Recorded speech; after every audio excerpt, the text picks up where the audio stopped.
Hello, আসসালামু আলাইকুম। আশা করি সবাই ভালো আছেন। বাংলাদেশে স্বাধীনতার পর ৫ দশকের বেশি সময় পেরিয়ে গেছে। কিন্তু সেই স্বাধীনতার আগে থেকে বাংলাদেশের মানুষের মধ্যে যে গণতন্ত্র এবং শাসনের একটা স্বপ্ন ছিল, সেই স্বপ্নটা কখনোই পূরণ হয়নি আসলে সে অর্থে। তো বাংলাদেশের মানুষের এই যে স্বপ্নটা পূরণ করতে পারলো না, এটা কেন পারলো না? এই আলোচনা আসলেই বেশ কিছু বিষয় বারবার উঠে আসে। সেগুলো হচ্ছে বাংলাদেশের মানুষের রাজনৈতিক অধিকার প্রয়োগের ক্ষেত্রে প্রধান প্রবণতাগুলো, তারপরে জনপ্রতিনিধি বেছে নেওয়ার ক্ষেত্রে তারা যে অগ্রাধিকার দেয় সেগুলো, বাংলাদেশের রাজনৈতিক দলগুলোর বৈশিষ্ট্য, তারপরে রাজনীতির মেরুকরণ, প্রতিষ্ঠান হিসেবে রাষ্ট্রযন্ত্রের সক্ষমতার অভাব, এই জিনিসগুলো মূলত বারবার উঠে আসে। তো বাংলাদেশের মানুষ রাজনৈতিক অধিকার প্রয়োগের ক্ষেত্রে এবং জনপ্রতিনিধি বেছে নেওয়ার ক্ষেত্রে কি ধরনের প্রবণতা দেখায়, সেটা একটা উদাহরণ দিলে বেশ ভালো রকম ভাবে পরিষ্কার হয়ে যাবে। সেটা হচ্ছে ২০০৭ সালে নরসিংদীতে 1/11-এর পরে একটা গবেষণা হয়েছিল। সেই গবেষণায় নরসিংদীর প্রত্যন্ত অঞ্চলের কিছু মানুষকে জিজ্ঞেস করা হয়েছিল যে, ধরেন ২ জন জনপ্রতিনিধি আছে, তার মধ্যে একজন সৎ এবং দুর্নীতি করেন না, কিন্তু তার কোনো রাজনৈতিক অভিজ্ঞতা নেই।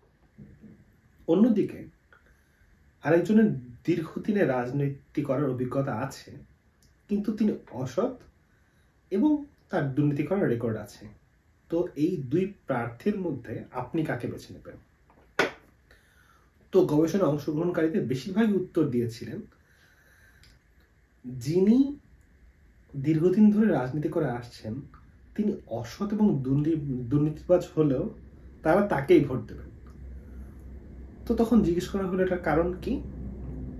তো তাদের উত্তরটা হচ্ছে যে, যখন কোনো সমস্যা তৈরি হবে তখন যার অভিজ্ঞতা আছে সে অসৎ এবং দুর্নীতিবাজ হলেও, যার অভিজ্ঞতা নেই সে সৎ এবং কর্তব্যপরায়ণ হলেও তার চেয়ে বেশি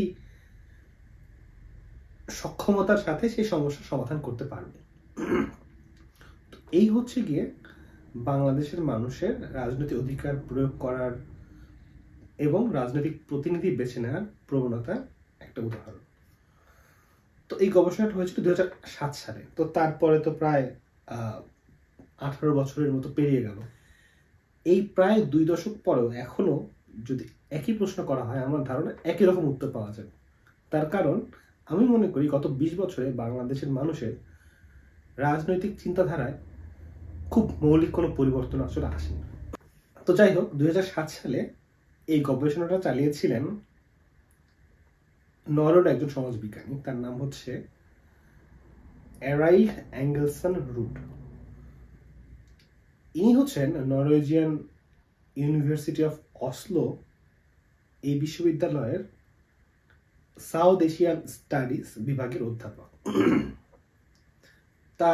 তিনি বাংলাদেশের রাজনৈতিক গতি প্রকৃতি নিয়ে বেশ কিছু গবেষণা করেছেন। আমরা যারা সোশ্যাল সায়েন্স নিয়ে পড়াশোনা করেছি তারা জানি যে সামাজিক বিজ্ঞান এবং পলিটিক্যাল সায়েন্স এই বিষয়গুলোতে নরওয়ের বিশ্ববিদ্যালয়গুলোর গবেষণা এবং কাজের বেশ সুনাম আছে।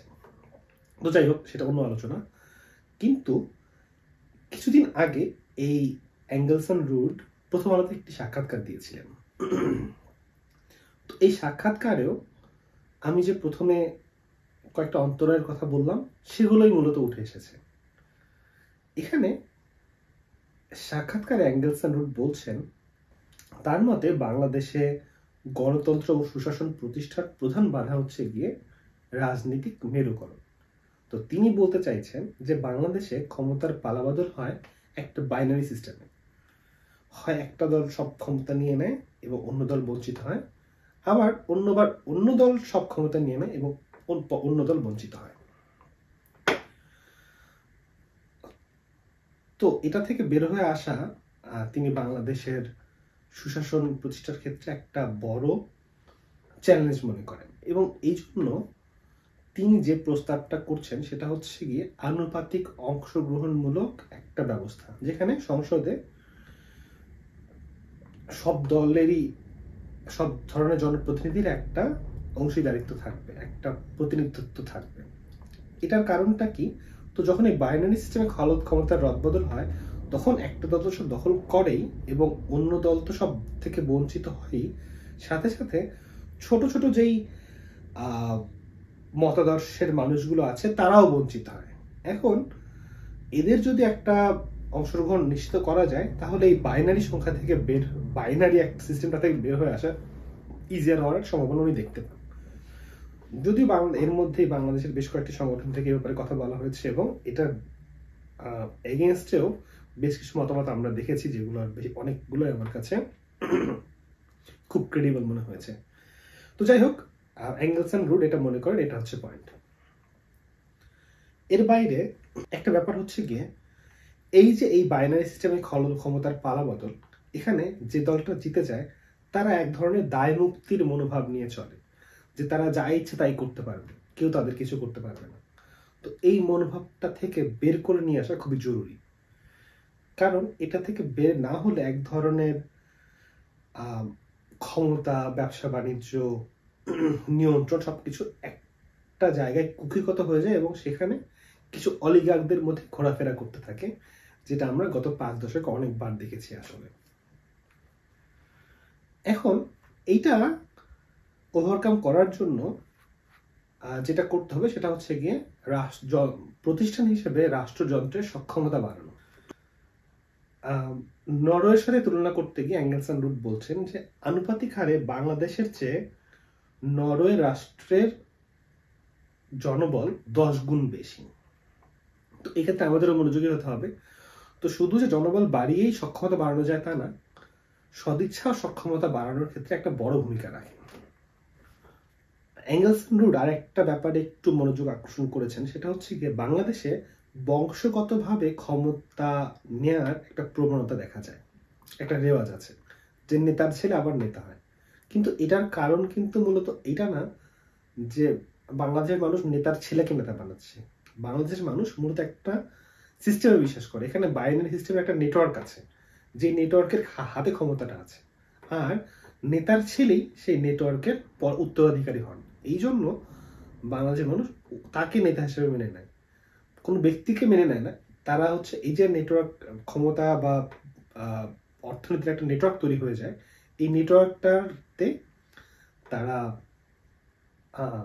নিজেদের সম্মতি দেয়, আর এরকম একটা ব্যাপার। তো সব মিলিয়ে বলা যায় যে আমরা যদি এই মৌলিক ব্যাপারগুলোর ক্ষেত্রে একমত হতে না পারি, তাহলে আমরা শুধু বঞ্চিত হতেই থাকবো। কখনোই আমরা আমাদের সেই স্বপ্নের সুশাসন এবং দীর্ঘমেয়াদী গণতন্ত্র কোনোটাই পাবো না।